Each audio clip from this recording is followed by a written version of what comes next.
This is the Mickey Miles and More podcast, your one-stop for information on Disney races, Disney vacations, Disney theme parks, and more. Now, here are your hosts for the Mickey Miles and More podcast, Michelle Scribner-McLean, Chris Eliopoulos, and Mike Scopa. Welcome home, Milers, and welcome back to another episode of Mickey Miles and More, a podcast where three friends talk about their passion for the Disney parks. I'm Chris Eliopoulos, and returning from a trip down south to Austin, Texas, is our good friend, Dr. Michelle Scribner-McLean. Welcome back, Michelle. Hey, you know how to say my name. How's that? I did listen, After all this Chris. time, I was able to finally get it right. I did listen. You did a great job, and I'm glad you insisted that my replacement use Apple products. So thank you very much. It was very good. Very good. The only way to go. So, also joining us is the wonderful, lovely, charming, handsome, debonair Michael Scopa. Hi, Mike. Hi, Chris. I didn't go to Austin because somebody had to stay home for Memorial Day weekend and constantly keep the fireplace going when we had 40-degree temperatures. So I decided I wasn't going to go to warmer temperatures. I was going to stay home and use up that firewood. Well, seems like you need to go down to Florida. So, joining us for the first time is a good friend of the podcast, a good friend of all of us from HiddenMickeyGuide.com is our good friend, Dr. Steve, Mr. Hidden Mickey Barrett. Hi, Steve. Welcome back. Hello, guys. Hello. Thanks for having me. God, it's a joy to have you. I knew you before I knew you. I picked up your book, Hidden Mickey Guide, way back in the day, and then I figured out I knew you. So it's kind of cool. Steven's been on earlier versions of this podcast. Yeah, this is just the first time in our new iteration. The mind is the first thing to go. Yeah. Well, it's the second, but nobody remembers what the first is. So, Steve, you do a wonderful book that everybody can go to your Instagram page or YouTube page, which is Hidden Mickey Guy.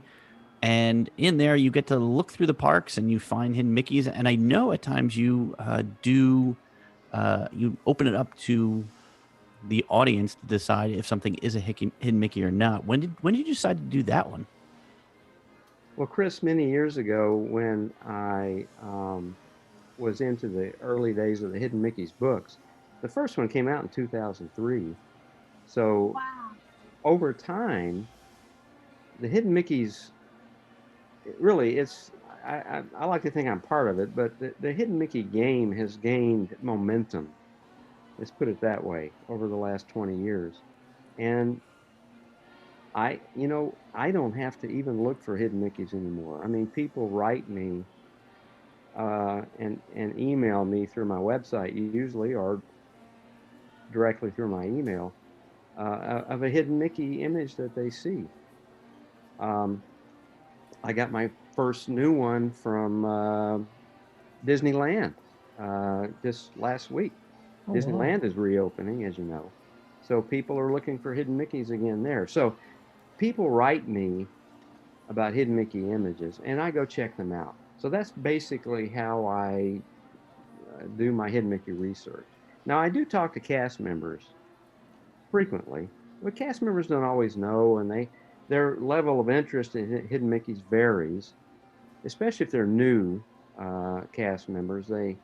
That's not one of their priorities. So, but occasionally I'll get, especially a veteran cast member will clue me into a new Hidden Mickey or a new hidden image. And so that's basically how I build the Hidden Mickey file.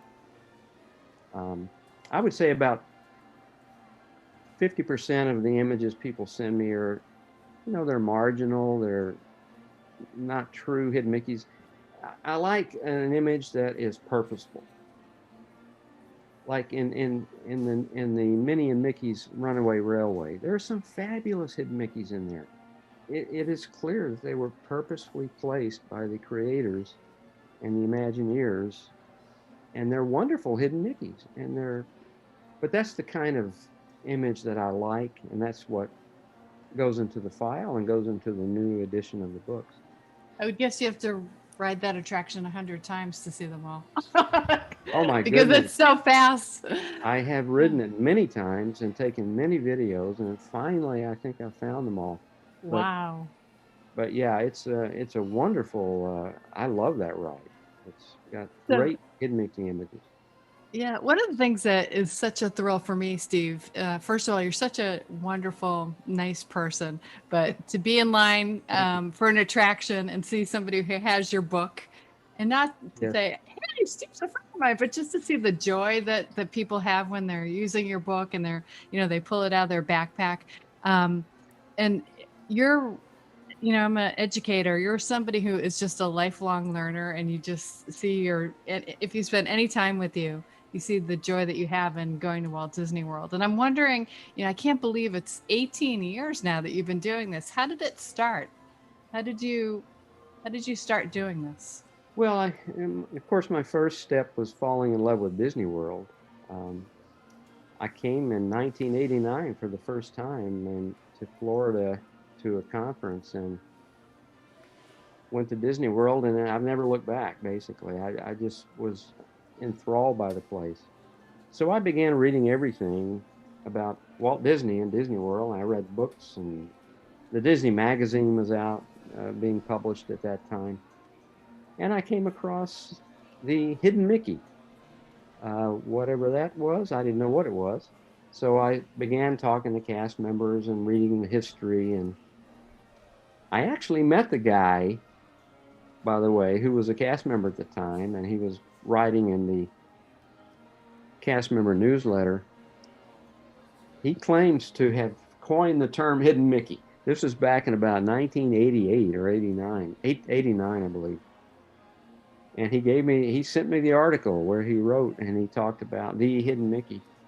And yeah, I kind of agree with him. He sort of brought it to the fore. And since then, the whole game has really exploded. Now, Disney did not embrace this concept for a long time. I mean, the Imagineers were hiding Hidden Mickeys, especially in Epcot when Epcot was being built in the early 80s. But only the fans were picking up on Hidden Mickeys. Disney, and especially the Imagineering group, would often say, "What are Hidden Mickeys? We don't know what they are. They don't exist." So it really wasn't until the new Fantasyland opened in the Magic Kingdom when the president the then president of Disney World was giving a talk to some reporters in downtown Disney, and I was in the audience, and she threw up a slide of a Hidden Mickey, and she was talking to the journalist. She said, "We're really proud of this Hidden Mickey," and it was the once a year Hidden Mickey that's in the queue of the Little Mermaid ride, Voyage of the Little Mermaid in Under the Sea in Magic Kingdom. It's in the queue, and it's once a year at noon on November 18th, Mickey's birthday. The sun shines through the holes in the ceiling of the cave and makes a Hidden Mickey light image on the wall. Oh, And I thought it was on Walt Disney's birthday. Guess I've been showing up at the wrong time. Right. So she showed that image, and the audience just broke out in applause and cheers. And I'm thinking, okay, Hidden Mickeys have arrived. If the administration's talking about them, then they're not sweeping them under the rug anymore. So, that was a few years ago when New Fantasyland opened. And since then, it's been wide open. I talk to cast members all the time. And, it's, and I walk through the parks with my book in my back pocket. And inevitably, somebody will recognize it and start talking to me. I love that, I'm thinking, okay, well, I'm glad you know the book. I'm the author, and, they get their picture with me, and it's just a lot of fun. I'll never get tired of that. Product placement, best way to go. No, but if you spend any time with Steve, you can just see the joy that he and it's not waned. It's continued to grow. Yeah, it's wonderful. So, Steve, for a good portion of this past year, you haven't been able to go to Disney World. What have you been doing with yourself in that time period? Unable to find Hidden Mickeys. Were you looking for them online somewhere? Well, I have been going to Disney World. I haven't been avoiding it. I I mean, I'm not making a statement here. I'm just telling you how my last year has been. My clinic has not closed since the pandemic opened. I've not missed a shift at work. 3 or 4 shifts a week, 11-hour shifts. I'm in rooms with patients, up close and personal. No social distancing here. Now I am wearing protective gear. So I've been exposed to the COVID virus since the beginning, probably several times a week. And I haven't gotten ill, thank God. Now, I think that's maybe one of 2 reasons. Number one, I have a good immune system, which I'm thankful for. And number 2, I have not received a large bolus of virus, which is one of the keys to infection. So as a result of that, I haven't been afraid to go to Disney World. And I've been going once a week since the parks opened the last July. I've been going once a week, average. Now, I typically will wait a few weeks after one of the parks or Disney Springs opened. I wouldn't go with the opening day, but I would wait a few weeks and see how things were going. But yeah, I've been going once a week since last July. Now, you're right. Over the last year, the Disney company has had other priorities than Hidden Mickeys. That's on the back burner. So there haven't been a lot of new Hidden Mickeys since Mickey and Minnie's Runaway Railway opened, which was before the pandemic. There have been a few, and people write me periodically, but everything's certainly died down over the last year because people are nervous and we're waiting for the new construction, the new things to open later this year. I hope a lot of more Hidden Mickeys in the new stuff, right? Yes. If Mickey and Minnie's Runaway Railway is any example, I hope they follow I know that when Imagineers and creators and Disney creators meet, this subject of Hidden Mickeys comes up. Now, maybe not formally, but it does come up, and the Imagineer or the manager will instruct one of the workers to put a Hidden Mickey in at a certain position. They'll decide where they want to go, where they want the Hidden Mickeys to go. So it becomes a part of the creation process. I hope that's the case with the new attractions later this year. So it sounds like the insertion of a Hidden Mickey where it was more generic before is maybe a little bit more planned now. Yes. It's really started with New Fantasyland. Some of the Hidden Mickeys there are just incredible. And they took at least a little bit of thought, from the painter or the skull, the rock artist.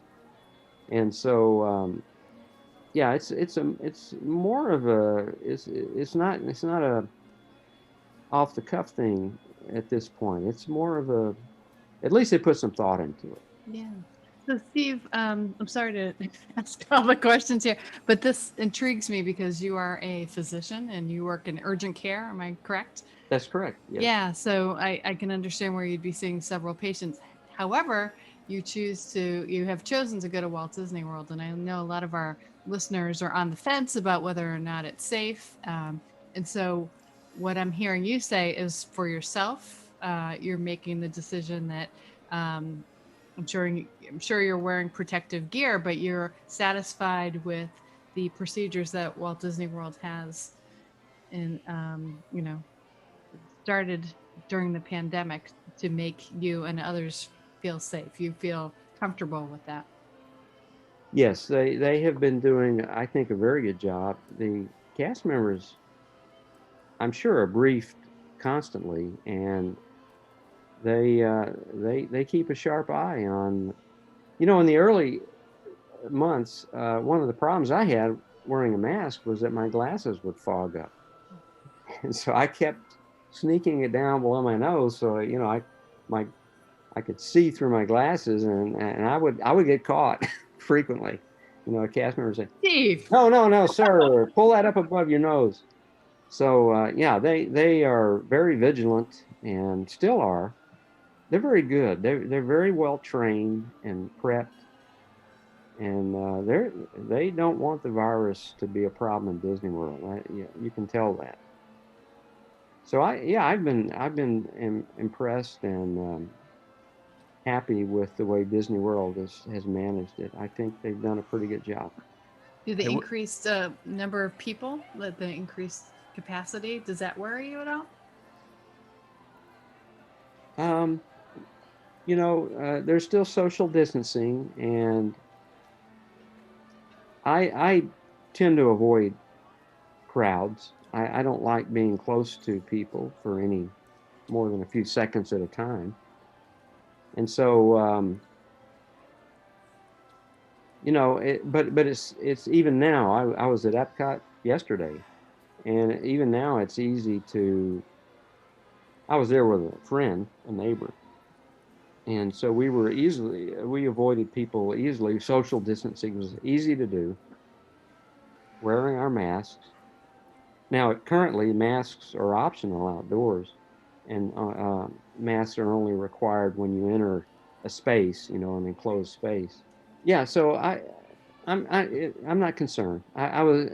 It's easy. It's easily you're easily able to avoid being in big crowds because you're walking. If you're around other people, you're walking fast anyway. You're not standing in a crowd. That for me never happens. I will just add, Becky Menken, our good friend, turned me onto something. It's called Fog Stopper. It's a gel that you put on your glasses, so if you want to be able to not fog up while you got your mask on, I would love that. yeah. I can I always. got some. I got some. I Too. got it off of Amazon. It's called Fog Stopper, and it works great. So if you're Awesome. All right. So, Mike, what's up next? I wanted to talk about news of interest, but the first thing I wanted to mention is this. This Steve would be interested in this, and I don't know, Steve, if you're thinking about this, but with the changes to the Jungle Cruise, have you thought about when that reopens? And my guess is that I'm going to predict it's going to open July 17th. That if you go on that attraction, Steve, that they will have a Trader Sam's, like like a shack or whatever where he's selling his goods, and I'm wondering if you'll find a hidden Mickey on that display. God bless you, Mike. I hope so. I hope so. He'll be looking. I wouldn't be surprised. Jungle Cruise over the years has had some very innovative hidden Mickeys. Some of them come and go, but I wouldn't be surprised if there's a hidden Mickey in it. I'm gonna be looking for that. Anyways, that's one of the things that I think people were really curious about when the Jungle Cruise is going to open. The talk is mid-July. I would guess July 17th. That's a magic number for a magic date for the Disney company. So I think that's going to be the date that I'm going to hang my hat on. We've heard that the transportation systems down there are beginning to open up to almost 100% of what they were prior to the closure. The Skyliners are loading multiple groups now. I'm hearing that the boats and the buses and the monorails could all return to 100% capacity as soon as this weekend. We'll see. But having said that, I want to remind everyone that the masks are still required for now.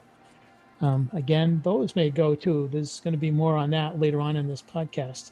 But there are little things that are happening all around. We could spend a whole hour talking about all the little things that are happening. But suffice to say that things like the quick service places are opening up, the restaurants are opening up, are reopening, the resorts are reopening. A lot of things are happening today. Yesterday, I received a text from someone down there who was all excited because the popcorn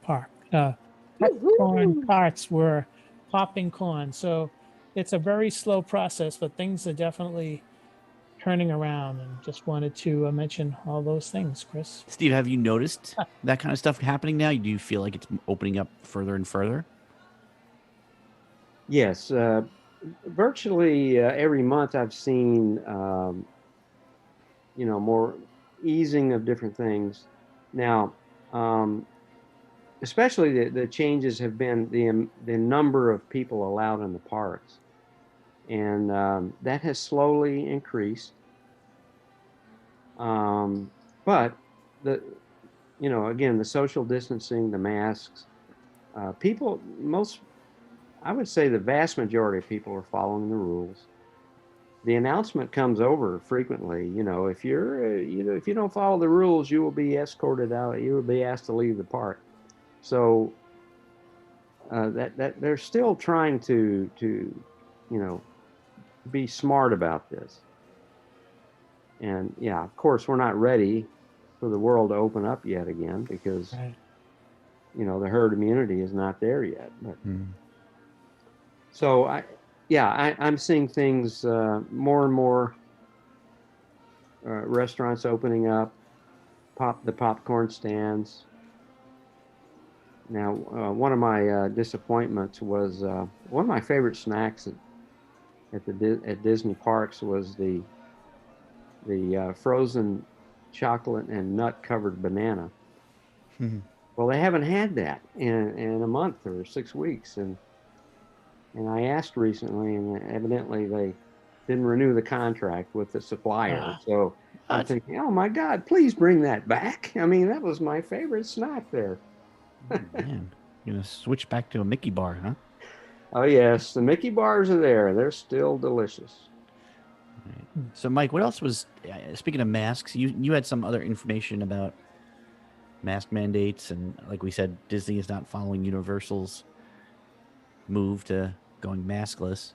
Well, after last week's podcast, we had found out about the Universal policy to drop the requirements for indoor mask wearing as well as outdoor. But as Mickey would say, "Hiya, pal, keep those masks on." So Disney did not follow suit, and I am actually proud of Walt Disney World because they didn't do a monkey see, monkey do. They held fast to their policy, and I think that they should be commended for that. Today, there was a coronavirus update by the Orange County Mayor, Jerry Demings, and we expected he would lift the mask mandate, but he did not.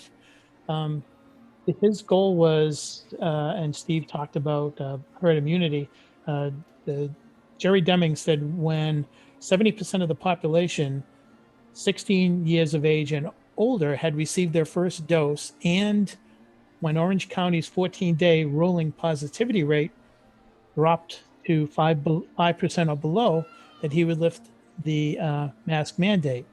Now, currently, the positivity rate is below 5%, but the vaccination level is only at 55%. So the mask mandate stays on. However, having said that, there's a possibility that he may just say, off with your masks on Friday. So on Friday, June 4th, everybody should pay attention.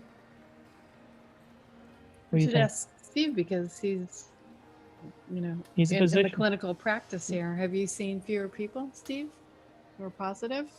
Yes, in my clinic, we have seen far fewer active COVID infected patients in the last 6 weeks. It's definitely decreasing.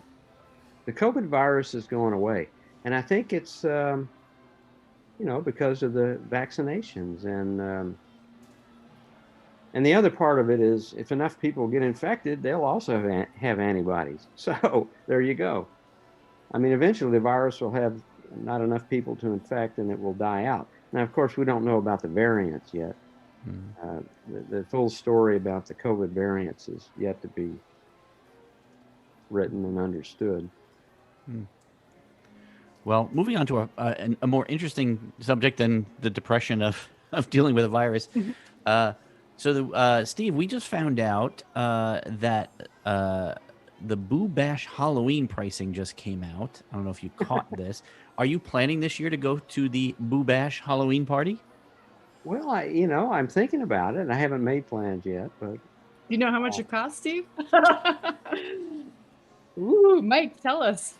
Have you checked your bank account before you decide? Take out a second well, mortgage. that may prevent me from signing up for it. Yeah. So may I remind you, Dr. Barrett, that this Boo Bash Halloween party is a separate ticket event, and it's a 3-hour event. And they announced that the tickets will be going on sale next week, June 8th. So you can buy your ticket. If you want to go in August or September, you can go for the discounted price of between $129 or $139. And by the way, that's before tax. So we're probably talking over 130 and over 140 for 3 nights, for 3 hours. If you go if you go in October, that price goes up to 159 to 169, and I don't know exactly what the difference is between the tiers. It could have something to do with the day of the week. My guess is that the higher the price, it's probably a Friday or a Saturday night. That's for October, Steve. But if you want to go on Halloween, you will be happy to know that they are going to. Mickey would like you to pay $199 plus tax to go to this 3-hour event Per person, right? per person on Halloween night. So that's the announcement that came today. Oh, I'm sorry. Tickets go on sale June 15th. There is a discount though. I just want you to know that they do care about giving us discounts. So those of us who are either annual pass holders or Disney Vacation Club members will get a $10 discount. Only in August and September. So this is not a money. Oh, grab. then definitely I'll go. So $10 that's the latest, Steve, on this Boo Bash for 3 hours. for 3 hours. There will be 20 attractions open, they said, and there will be free refreshments. And I can remember years ago on Another Life, I used to complain about a $65 cookie. I'm not complaining anymore. So what do you think, Steve? I'll have to think about that. Oh boy. And Chris, of what course- about you? Well, no, definitely not going. But it does scare me about the Run Disney prospects Right. and how much they're going to be charging for Right. any of that stuff. Hey, Steve, do you ever do any cruising? Because I don't like it, and I only have friends who don't like it. So, are you my Who friend? like it? Okay, I get it. Well, I write a book, Hidden Mickeys on the Disney Cruise Line. So, yeah, I've been on all 4 of the boats so far. So, it was nice knowing you. so I will. Cruising is not my favorite activity, but I enjoy it, especially if I'm there with people I know and Let's go, Steve. What's that? Let's go. Yes. No, I certainly enjoy looking for hidden Mickeys on the ships and at Castaway Cay. Castaway Cay is a fabulous place. I enjoy that. It's wonderful.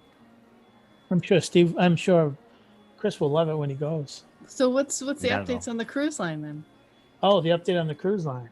Oh, well, I'll tell you, it's really interesting because it was yesterday that we heard that the CDC approved the Disney Cruise Line's application to do some test sailing to show that they have a handle on safe sailings with limited guests, and they have taken care of all guidelines to keep people safe and things like that. So the approval is for a 2-day sailing, which I'm not sure if that would be enough. I mean, I would want to know Well, more. I think it's mostly cast members and they're just Yeah. testing things out, Yeah. testing protocols. Yeah, it's a 2-day cruise. I believe they're going to do this the 29th of June to the 2nd of July. And then the question is that going to be enough for them to make a decision as to when they would begin sailing again? So I don't know. It's a slow kind of crawl towards getting back to sailing. But in all of this, there's this Ron DeSantis edict that says that if a cruise line makes it mandatory For for any business, not any- just yeah. a cruise line. well, if a cruise line makes it mandatory. Well, is it any business? It's any business Oh, that okay. requires proof of vaccination is $5,000 fine per infraction. And an infraction means for every guest that you require to show proof of or to have a vaccination pass, you're going to be fined $5,000. So I don't know where this all leads to. It just doesn't make sense that the governor of a state would do something to prevent one of its biggest tourist attractions Well, the yeah, let's opportunity just to take get Port back into Canaveral business. and all the little cottage industries around the cruise there. They're rental car places, they're hotels that people go to before they start their cruise. They're parking areas. They're the hundreds and hundreds of people who do baggage and do the in the cruise terminal. So it would impact them if Yeah. they couldn't go out of just Port Canaveral. That's one of the many cruise stops in Florida. So if I were a cruise line owner, I would be banging on the door of the governor saying, "Hey, what are You'd you also talking be a about?" billionaire, but hey, whatever. Yeah. Speaking of needing to be a billionaire, Mike, why don't you tell us about this lightning pass rumor? I don't know if Steve has heard this story. Yeah, it came out of the blue. I don't know, it was yesterday or today or whatever. Someone, I started getting texts about this, asking me about it, and I started looking into it. And apparently, there's a very, very, very, very strong rumor that there will be a rebranding of FastPass, and the rebranding will take on the guise of. This is again rumor. I don't know if it's going to happen, but it's going to take on the guise of the genie from Aladdin, who will grant your wish through a lightning pass approach to attractions, which would replace the fast pass. Now, years ago, we had heard that there would be different tiers of fast pass flavors, and they would be somehow connected to things like what resort are you staying at and things like that. So basically, this is going to be, I guess, similar to Universal's Express Pass, which means it's going to be a paying fast pass. So what I heard was that there's discussions that this fast pass would have several tiers. The lowest tier being $100 per person per day, and the highest one being $300 per person per day. I don't know what that means. I don't know if that means if you're paying the higher that you have unlimited options to go to the front of the line of any attraction in any park. I don't know if the $100 one means only for one park. Maybe 300 means any park. You can park hop with that, but that's what I'm hearing. So for those who were wondering about, whether Fast Pass would come back, the answer is yes and no. Yes, Fast Pass is coming back. No, the free Fast Pass is probably not coming back. So we'll have to see what happens. And my guess, Chris, Steve, and Michelle, is that this kind of a new policy would probably coincide with the parks hitting 100% capacity because they would want to have an impact on the lines. But having said that, it just keeps creeping into my head that Bob Chapek is thinking that, he needs to figure out a way to limit the crowds in the park. But he also realizes that a Disney vacation is becoming an elite vacation, and those with the deep pockets will be coming, which means those with the deep pockets will be probably paying for the Lightning Pass, if in fact this is true. But it was just an interesting morning yesterday. I was getting bombarded with this left and right, and I had to look into it, and it's very much a big, big, big rumor. Well, Steve, as a cruise line owner and a billionaire, is this something you'd be willing to do? Well, that's expensive. You're talking about the lightning. Yeah. Keep in mind that my sole interest in stepping on Disney property or a Disney cruise ship is I'm thinking about hidden Mickeys. So my main issue there is sometimes I don't go to parties, like the Mickey's Halloween party, Christmas party. I don't always go to those because that doesn't get me to my goal, which is looking for hidden Mickeys. So, I might dive for a lightning pass if I needed to get to an image in a certain attraction, and the line was an hour, and I'm thinking, I'd be willing to pay some money to get to that attraction, that image faster, so I can get a video of it and check it out. That would be worth it to me. But I would use that criterion to decide anything I do on Disney is, this hidden Mickey thing, it's taken over my whole being. I'm telling you. Hey, that's good though. You got to have your passions.